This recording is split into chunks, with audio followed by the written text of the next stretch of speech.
This is America in the Morning from Westwood One. Good morning, I'm John Trout. It's Wednesday, April 17th, 2024. Here's what's coming up on America in the Morning.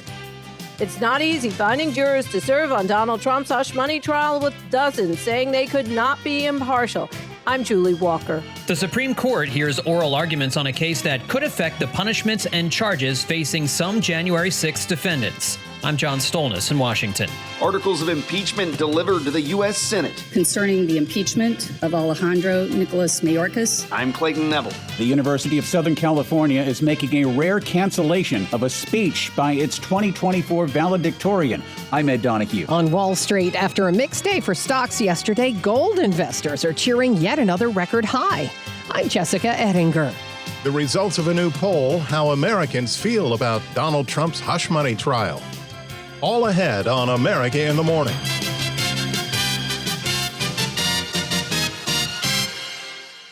No jurors selected say they could be impartial in Donald Trump's hush money trial. A total of 7 have been chosen, and correspondent Julie Walker reports the former president continues to speak out against what he calls an unfair system. It's not easy finding jurors to serve on Donald Trump's hush money trial, with dozens saying they could not be impartial. Hilariously, yesterday when walking in, my first thought when I saw him was, oh, he looks exactly like he does on TV. Karen McGee says she got out of serving on the Trump jury because of her work schedule, but adds, I don't like him. I don't approve of what he did as president, but the right to a fair trial is extremely important. And if this would serve to uphold that, then that would be my priority. Trump has been complaining he can't get a fair trial. Every legal pundit, every legal scholar said this trial is a disgrace. We have a Trump-hating judge. We have a judge who shouldn't be on this case. He's totally conflicted. But this is a trial that should never happen. It should have been thrown out a long time ago. If you look at Jonathan Turley, Andy McCarthy, all great legal scholars, there's not one that we've been able to find that said this should be a trial. This is a sham trial, and the judge should recuse himself. At one point, the judge admonished the former president for speaking loudly and gesturing while a prospective juror was being questioned about Facebook posts she made regarding his election loss. I was paying a lawyer and marked it down as a legal expense. Some accountant, I didn't know, marked it down as a legal expense. That's exactly what it was. And you get indicted over that? At criminal court in Manhattan, I'm Julie Walker.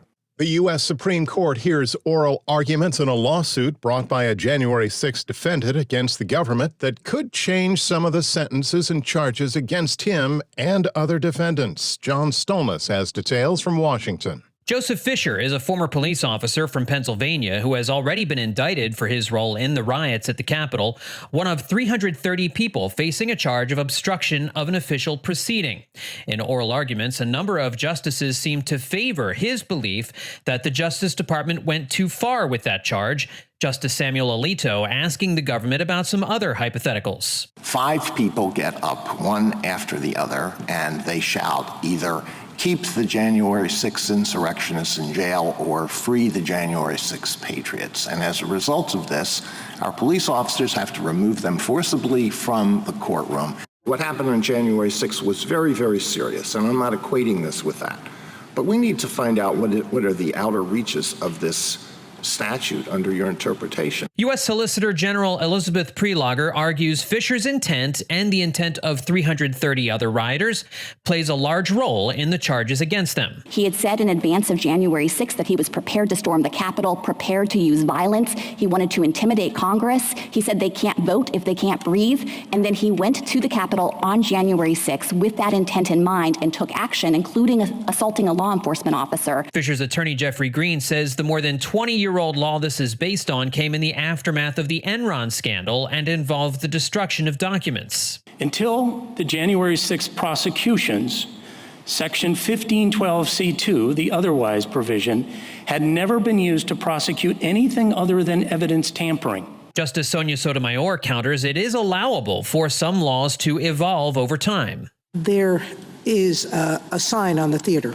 You will be kicked out of the theater if you photograph or record the actors or otherwise disrupt the performance. If you start yelling, I think no one would question that you can be expected to be kicked out under this policy, even though yelling has nothing to do with photograph or recording. If the judges rule in Fisher's favor, hundreds of January 6 defendants charged or convicted with obstruction of a government proceeding could see their sentences reduced or commuted entirely. A decision is expected by late June. John Stolnis, Washington. Embroiled head of U.S. Homeland Security facing impeachment when America in the Morning continues after these messages.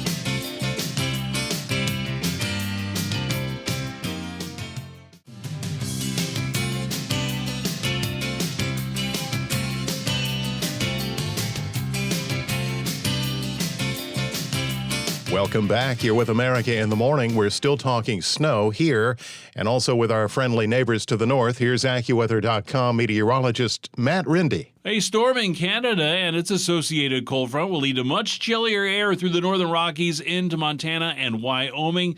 This is going to lead to some snow showers in the area with a slushy inch or two possible in the higher elevations.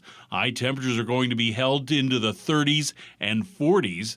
As the front continues southward, another round of rain will develop over the western plains later today through eastern Colorado into Nebraska, and then will spread quickly eastward into Iowa and northern Missouri tonight.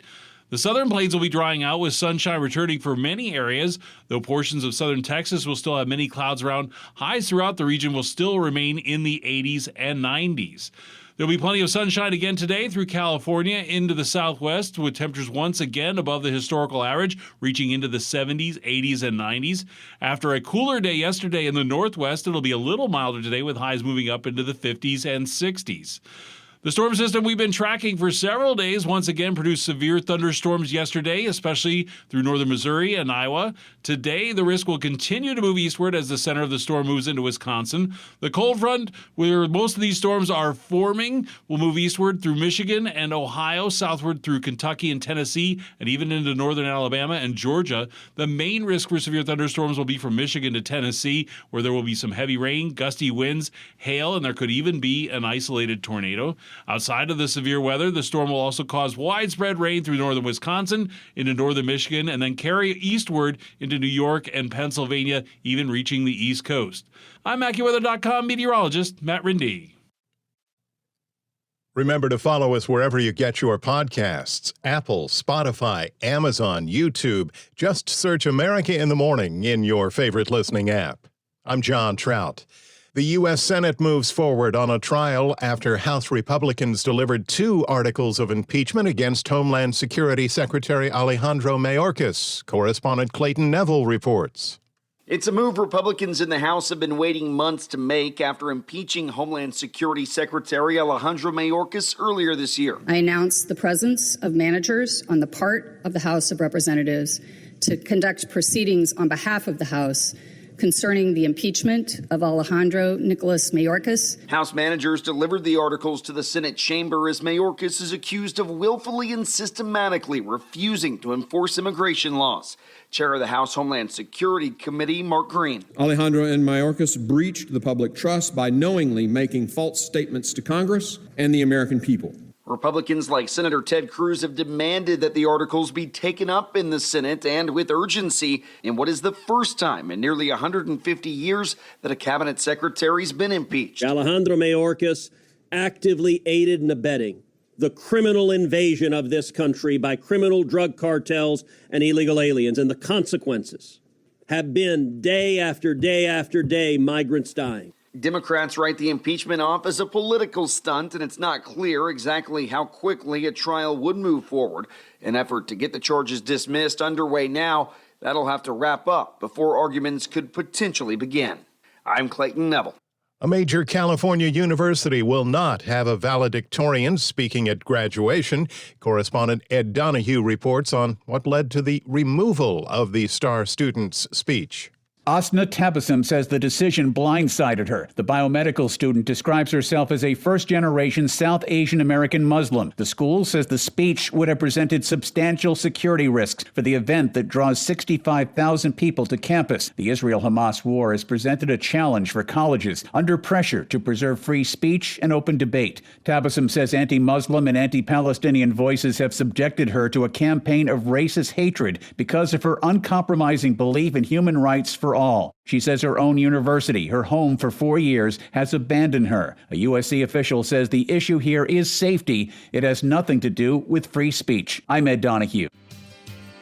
Our nation is producing record amounts of oil, but gasoline prices are skyrocketing. A closer look why, when America in the Morning continues after these messages.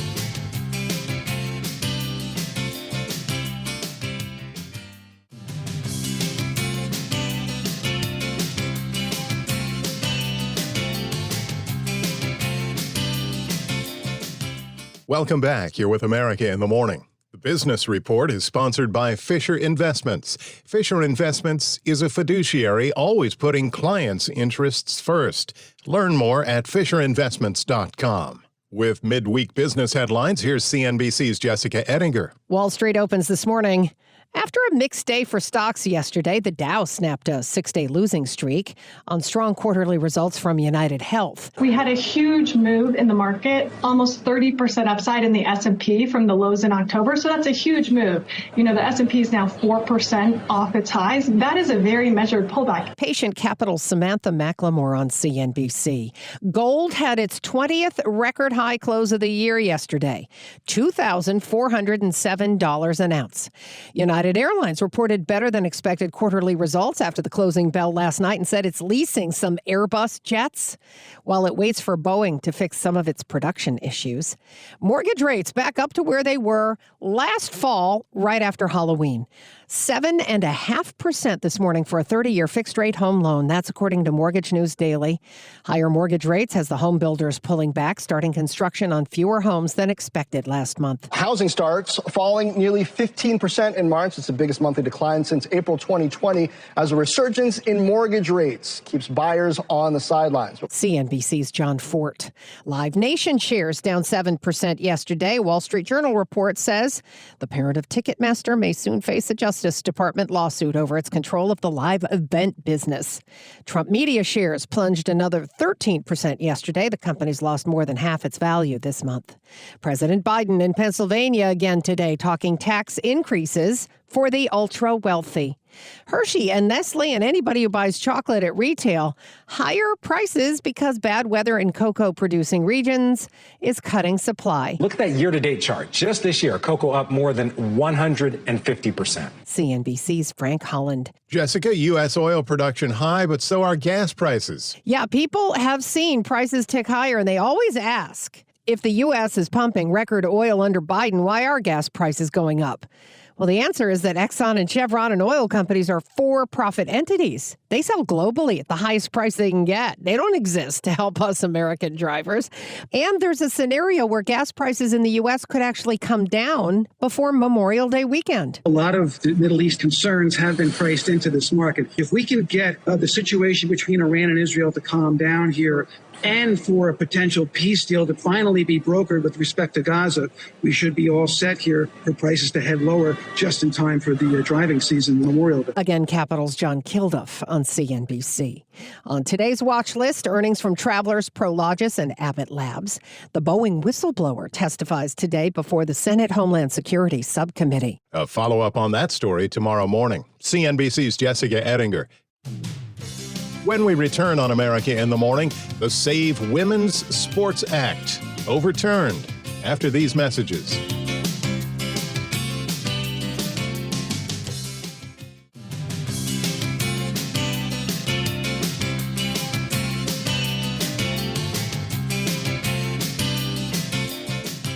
America in the Morning continues. A federal appeals court overturns a West Virginia law called the Save the Women's Sports Act that prohibited transgender girls from competing against biological girls in sports. The 2-1 ruling came from the Fourth U.S. Circuit Court of Appeals and found the law violated Title IX in favor of the American Civil Liberties Union, its West Virginia chapter, the Lambda Legal Foundation. Fox News is reporting that the court said the law cannot be applied to a 13-year-old girl named Becky Pepper Jackson, who had been taking puberty blockers and has identified as a girl since the 3rd grade.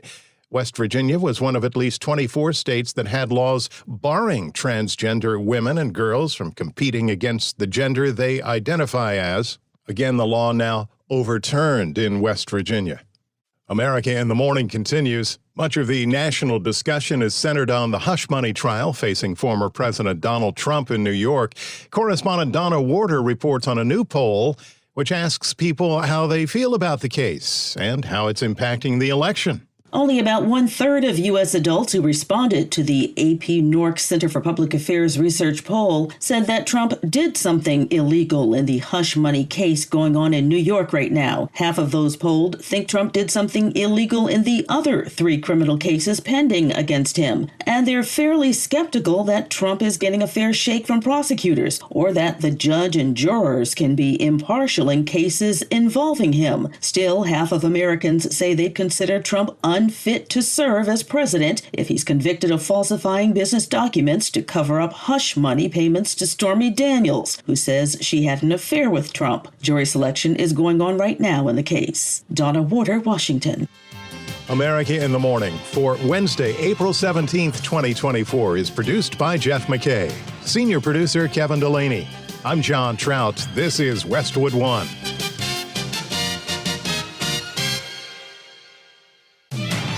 This is America in the Morning from Westwood One. I'm John Trout. Coming up this half hour. Jury selection continues in Donald Trump's hush money trial. I'm Julie Walker. Mike Johnson is pushing ahead on U.S. aid for Ukraine and other allies. Sagar Meghani, Washington.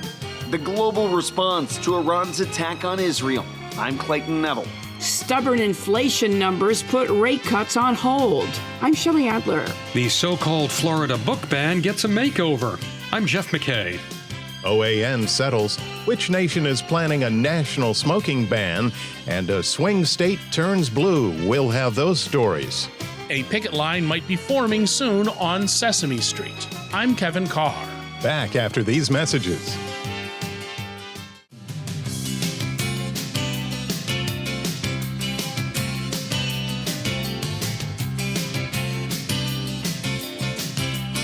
Welcome back. Here with America in the Morning. The calendar says spring, but we're still talking winter-like weather. Here's AccuWeather.com meteorologist Matt Rindy. A storm in Canada and its associated cold front will lead to much chillier air through the northern Rockies into Montana and Wyoming. This is going to lead to some snow showers in the area with a slushy inch or 2 possible in the higher elevations. High temperatures are going to be held into the 30s and 40s. As the front continues southward, another round of rain will develop over the western plains later today through eastern Colorado into Nebraska, and then will spread quickly eastward into Iowa and northern Missouri tonight. The southern plains will be drying out with sunshine returning for many areas, though portions of southern Texas will still have many clouds around. Highs throughout the region will still remain in the 80s and 90s. There'll be plenty of sunshine again today through California into the southwest, with temperatures once again above the historical average, reaching into the 70s, 80s, and 90s. After a cooler day yesterday in the northwest, it'll be a little milder today with highs moving up into the 50s and 60s. The storm system we've been tracking for several days once again produced severe thunderstorms yesterday, especially through northern Missouri and Iowa. Today, the risk will continue to move eastward as the center of the storm moves into Wisconsin. The cold front, where most of these storms are forming, will move eastward through Michigan and Ohio, southward through Kentucky and Tennessee, and even into northern Alabama and Georgia. The main risk for severe thunderstorms will be from Michigan to Tennessee, where there will be some heavy rain, gusty winds, hail, and there could even be an isolated tornado. Outside of the severe weather, the storm will also cause widespread rain through northern Wisconsin, into northern Michigan, and then carry eastward into New York and Pennsylvania, even reaching the East Coast. That's the nation's weather. I'm AccuWeather.com meteorologist Matt Rindy. Remember, you can follow us wherever you get your podcasts, Apple, Spotify, Amazon, and YouTube. Just search America in the Morning in your favorite listening app. I'm John Trout. 7 jurors have been selected for Donald Trump's historic hush money trial in New York City, including the unnamed jury foreperson who is reportedly married, originally from Ireland, and works in sales. Needed will be a total of 12 jurors and 6 alternates. As correspondent Julie Walker reports, the former president was in court for the second straight day and had a lot to say about the process and his claims that the judge is unfair. This is a trial that should have never been brought. It's a trial that is being looked upon, looked at all over the world. They're looking at it and analyzing it. Every legal pundit, every legal scholar said this trial is a disgrace. Jury selection continues in Donald Trump's hush money trial, with the former president continuing to call it a sham. We have a Trump-hating judge. We have a judge who shouldn't be on this case. He's totally conflicted. But this is a trial that should never happen. It should have been thrown out a long time ago. If you look at Jonathan Turley, Andy McCarthy, all great legal scholars, there's not one that we've been able to find that said this should be a trial. Trump explains payments at the heart of the Manhattan DA's case this way. Some accountant, I didn't know, marked it down as a legal expense. That's exactly what it was.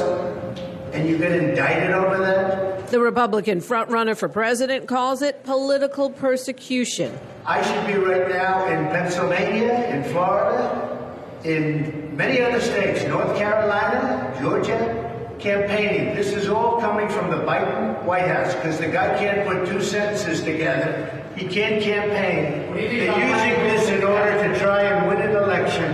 And it's not working that way. It's working the opposite way. Trump denies charges of falsifying business records to keep stories about his sex life secret. At criminal court in Manhattan, I'm Julie Walker. House Speaker Mike Johnson faces a revolt within his own party as he vows to move ahead with U.S. funding for Ukraine and other allies. Washington correspondent Sagar Meghani reports that 2 GOP members are now openly calling for the Speaker to relinquish his gavel.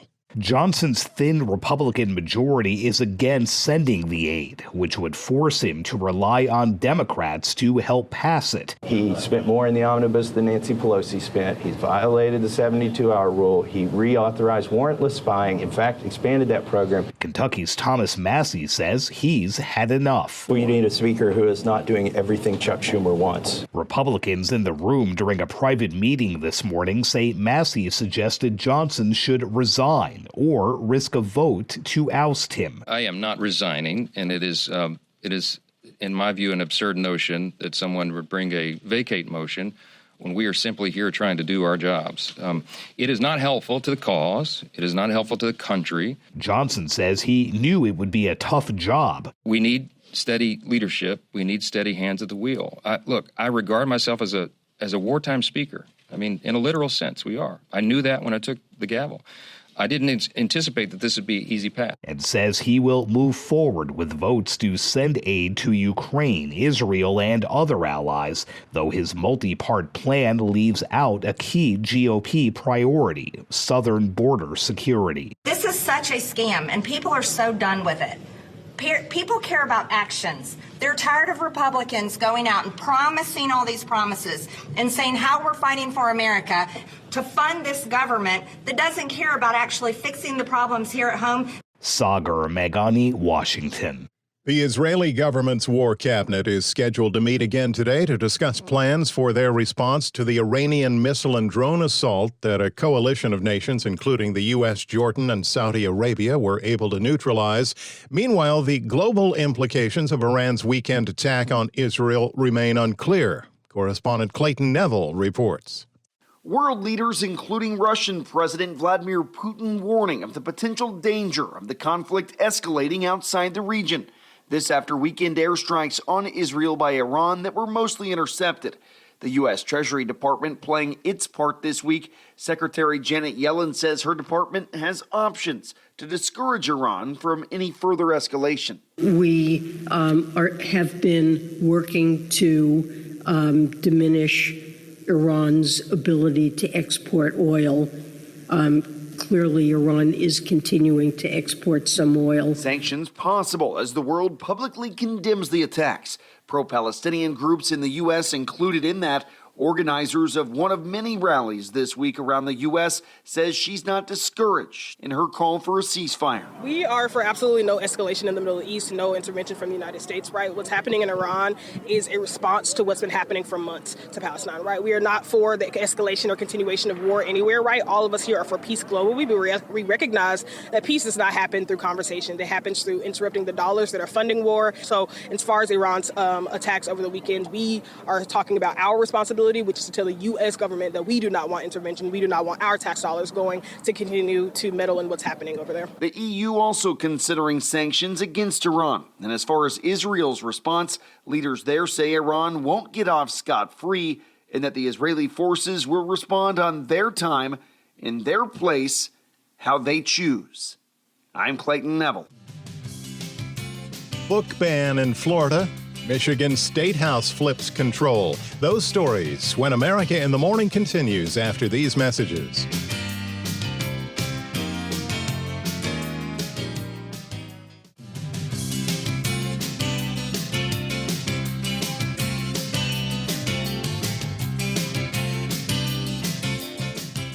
I'm John Trout. Welcome back here with America in the Morning. Concern that inflation progress is starting to stall, suggesting the recent numbers could mean interest rate cuts may be delayed. Correspondent Shelley Adler explains. Federal Reserve Chair Jerome Powell says persistently elevated inflation will likely delay any Fed interest rate cuts until later this year. The recent data have clearly not given us greater confidence and instead indicate that it's likely to take longer than expected to achieve that confidence. The remarks at the Wilson Center in Washington are a shift for Powell, who on March 7th told the Senate committee that the Fed was, quote, not far from gaining the confidence it needed to cut rates. But at a news conference on March 20th, Powell appeared to downplay that assertion. One analyst said Powell's comments make it clear the Fed is now looking past June when it comes to rate cuts. Right now, given the strength of the labor market and progress on inflation so far, it's appropriate to allow restrictive policy further time to work and let the data and the evolving outlook guide us. I'm Shelley Adler. Florida residents who don't have children attending school will have significantly fewer chances to challenge books in local K-12 libraries under a new law signed by Governor Ron DeSantis. A closer look from America in the Morning's Jeff McKay. The new law is a response to a 2023 policy requiring schools to pull books considered pornographic, harmful to minors, or that depict sexual activity within 5 days of an objection. That law caused a national outcry after local schools received hundreds of challenges to a wide range of books, with classics such as Ernest Hemingway's For Whom the Bell Tolls, and a children's book called And Tango Makes Three, which is about a penguin family with 2 dads being targeted for removal. Another book that was also targeted for claims about nudity and violence was the Bible, which led the Florida legislature to take a second look at the law. Another loophole in the law came out of just one county, where 94% of all local book objections came from just one person. The state officials, including DeSantis, have downplayed accusations that the state is, quote, banning books and label those claims a hoax. I'm Jeff McKay. One America News Network reached a confidential settlement Tuesday to resolve a defamation lawsuit by voting machine company Smartmatic over the conservative outlet's broadcasting of false election theft claims in the aftermath of the 2020 presidential contest. The Wall Street Journal is reporting that both sides confirmed the settlement but declined to offer any details or financial information. The pact comes 1 year after Fox News paid over $787 million to avert a trial over defamation claims from another voting machine company, Dominion Voting Systems. One American News, which is owned by the San Diego-based TV programming firm Herring Networks, had previously denied its broadcasts were defamatory, arguing their coverage of the election claims was newsworthy. One America is still facing a pending defamation lawsuit from Dominion. America in the Morning continues. The smoke break, that time your coworker leaves for 10, 15 minutes for a cigarette behind the building. Well, that idea could become a thing of the past across the pond. As correspondent Charles de Ledesma reports, Great Britain could be on the dawn of a smoke-free generation. A plan by Britain's government to introduce a landmark smoking ban that aims to stop young people from ever smoking is set to clear its first hurdle, despite vocal opposition from within Prime Minister Rishi Sunak's Conservative Party. The bill will make it illegal to sell tobacco products to anyone born after January 1, 2009. Authorities say that if passed, the bill will create modern Britain's first smoke-free generation. Under the Tobacco and Vapes Bill, children turning 15 this year or younger will never be legally sold tobacco. The legal age of sale will be gradually raised until it's eventually illegal completely. I'm Charles de Ledesma. Democrats have regained full control of the Michigan State House after two special election wins. Tuesday night, the districts were in Detroit's suburbs, where two Democrats had resigned to each become a town mayor. Their departures left the Michigan House of Representatives in a tie with the GOP, but the wins now give Democrats full control of the state government, with Gretchen Whitmer as governor.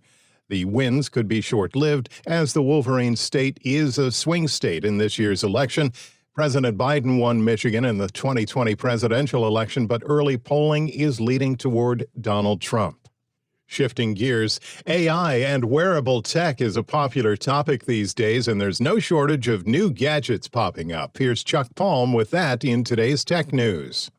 According to tech website TheVerge.com, the Limitless Pendant, a new AI wearable, is about to hit the market. With a nod to the movie with the same name, the Limitless Pendant records conversations, meetings, and other interactions that you have during the day. The nickel-sized pendant is meant to be worn as a necklace or clipped on your shirt and continues to record conversations all day. The smart AI device will not record conversations without the other user's permission, but this is turned off by default. Dan Soroker, CEO of the company, said, "The core job of the pendant is initially set around meetings, preparing for you, transcribing meetings, and giving you real-time notes and summaries."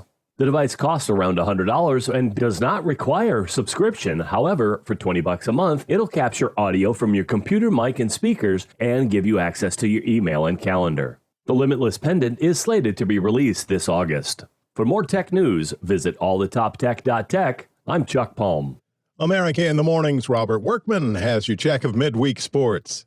NHL season winding down. The Capitals wing the Flyers 2-1 to wrap up the 8th and final playoff seed in the East. TJ Oshie with the winner. Just the fact that we can get in, and a lot of people in here that haven't been in playoffs get to experience it.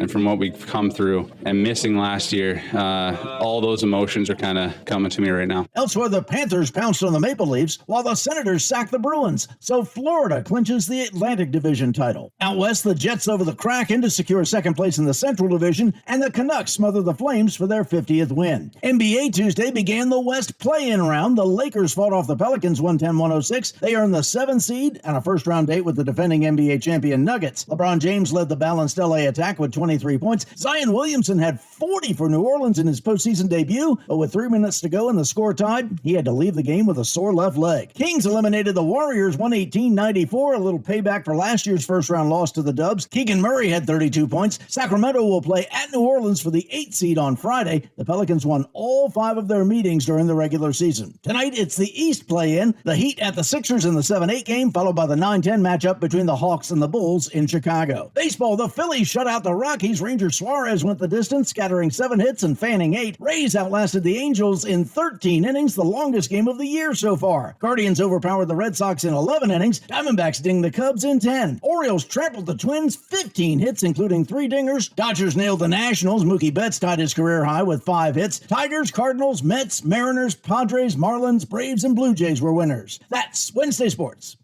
There's Robert Workman. When we return on America in the Morning, Congress whistling "Don't worry, be happy"?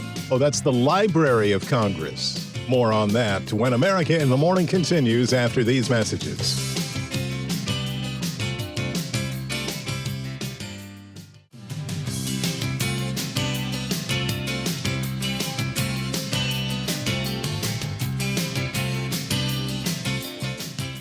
Welcome back. You're with America in the Morning. Unless they can come to an agreement, another entertainment strike looms. This one involving Grover and Big Bird. Kevin Carr explains. If you thought the entertainment industry strikes were only a thing of last year, think again. A new labor dispute threatens a new and very familiar street.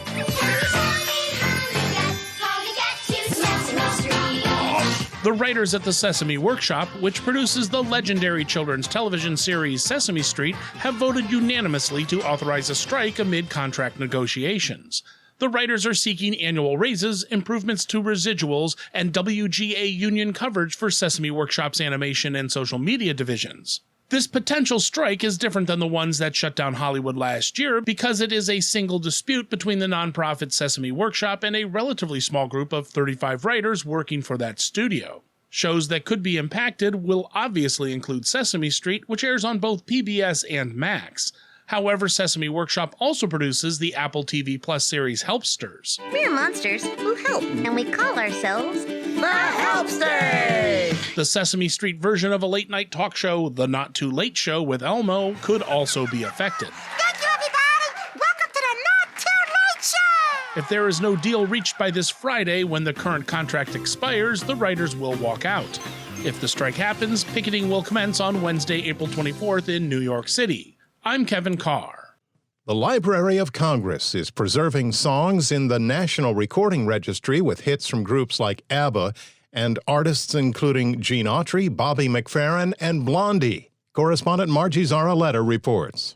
Rudolph the Red-Nosed. The Library of Congress has determined Gene Autry's version of Rudolph the Red-Nosed Reindeer is worthy of preservation. It's one of 25 recordings that is entering the National Recording Registry because of its cultural or historical importance. You women have heard of jalopy. Among the singles to enter the registry is Rocket 88 by Jackie Brenston and his Delta Cats, sometimes credited as the first rock and roll record.